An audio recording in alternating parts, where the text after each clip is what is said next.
भारत की ओर से पाकिस्तान पर की गई मिशन सिंदूर एयर स्ट्राइक के बाद सुरक्षा तैयारियों के तहत आज सीकर में बाइस्कोप मॉल में एक मॉक ड्रिल का आयोजन किया गया। इस मॉक ड्रिल की जानकारी जिला कलेक्टर मुकुल शर्मा ने दी।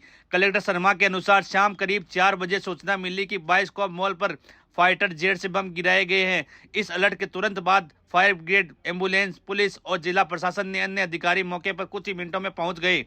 मॉक ड्रिल के आपदा प्रबंधन की पूरी प्रक्रिया के अमल में लाया गया। ट्रैफिक को रोककर तेजी से रेस्क्यू ऑपरेशन किया गया। इस दौरान मॉक रेस्क्यू के तहत 2 लोगों की मौत, 8 लोगों को गंभीर रूप से सुलझने की सूचना रही, जबकि 18 लोगों को सुरक्षित रेस्क्यू किया गया। तीसरी मंजिल से भी लोगों को सीढ़ियों के माध्यम से बाहर निकाला गया। सभी घायलों को तत्काल हॉस्पिटल भिजवाया गया। कलेक्टर ने बताया कि आपात स्थिति में ब्लैकआउट की प्रक्रिया भी अपनाई जाएगी। ब्लैकआउट से पहले सायरन बजाकर जनता को सूचना दी जाएगी। इस दौरान सभी नागरिकों को बिजली की सभी लाइटें बंद करके सुरक्षित स्थान पर पहुंचना होगा। ब्लैकआउट की अवधि करीब 20 से 25 मिनट होगी। जिला प्रशासन ने इस मॉक ड्रिल के जरिए यह संदेश दिया कि किसी भी आपात स्थिति में शहर पूरी तरह से तैयार है। आगे देखिए मॉक ड्रिल सीकर में बाइस्कोप में किया गया पूरी प्रक्रिया, और आगे जिला कलेक्टर मुकुल शर्मा ने क्या कहा, जनता को क्या संदेश दिया, वो भी आप सुनिएगा।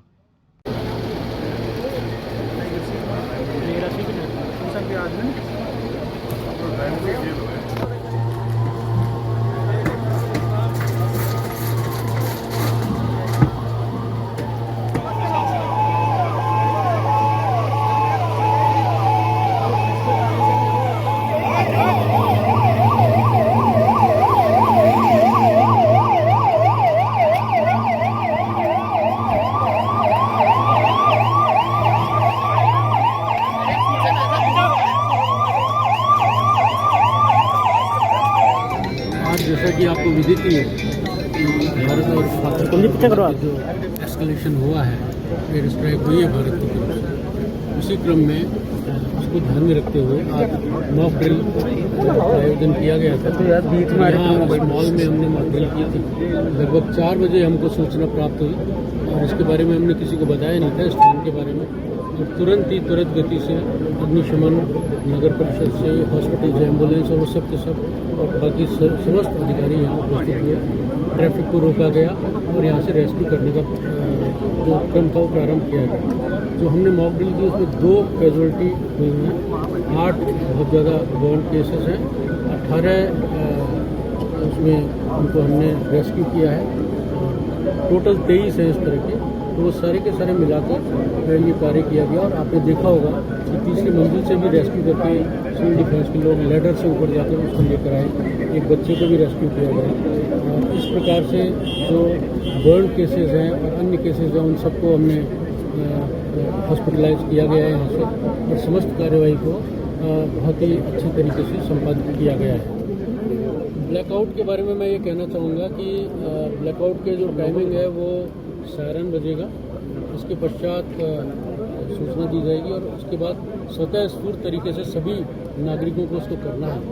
अभी कोई समय निर्धारित नहीं किया है, रात में ही होगा, और जब होगा तो सायरन बजाने का हम कोशिश करेंगे, क्योंकि वर्तमान में कुछ जगह हमने व्यवस्था की है। तो जैसे ही सायरन बजता है वैसे ही सभी लोगों को अपनी अपनी बिजली के जितने भी बल्ब और लाइट्स हैं उन सबको बंद करके और सुरक्षित स्थान पर जाना है। ये प्रक्रम रहेगा, लगभग 20-25 मिनट का रहेगा ये सारा का सारा। तो वो उसी समय किया जाएगा तत्पश्चात, जिससे कि लोगों के अंदर अवेयरनेस हो, और अगर कोई ऐसी अनटुवर्ड्स हैपनिंग होती है तो वो उस समय अपने आप को सुरक्षित कर सकें। जैसा कि बार बार बताया गया है, उच्चाधिकारियों के बारे में भी बताया, उच्चाधिकारियों ने भी बताया है कि जो प्रिपेयर्डनेस होती है वो सबसे महत्वपूर्ण होती है। अगर आप बहुत अच्छे से प्रिपेयर्ड हैं तो फिर आप जीत भी लेंगे चीज़ें। तो हम पूरी तरह से प्रिपेयर्ड हैं और उसको हम मॉक ड्रिल करेंगे, ब्लैकआउट की भी मॉक ड्रिल करेंगे।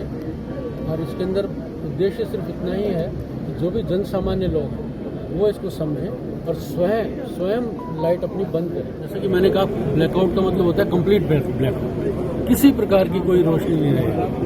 अब पावर हाउस से बंद करके भी किया जा सकता है, लेकिन बहुत जगह सोलर के कारण भी लाइट जलती हैं, हमारे इन्वर्टर्स होते हैं, सब कुछ होता है, लेकिन उससे प्रैक्टिस नहीं हो पाएगी। इसलिए हमने अनुरोध यही किया है कि हम स्वतः स्फूर्त तरीके से सभी लोग अपनी अपनी लाइट्स को बंद करेंगे, जिससे कि एक मैसेज जाए जनता के अंदर जिस तरह की अभी विषम परिस्थितियाँ हैं, इससे हम सभी लोग सामूहिक रूप से लड़ सकें और सुरक्षित रह सकें। Okay sir, thank you sir.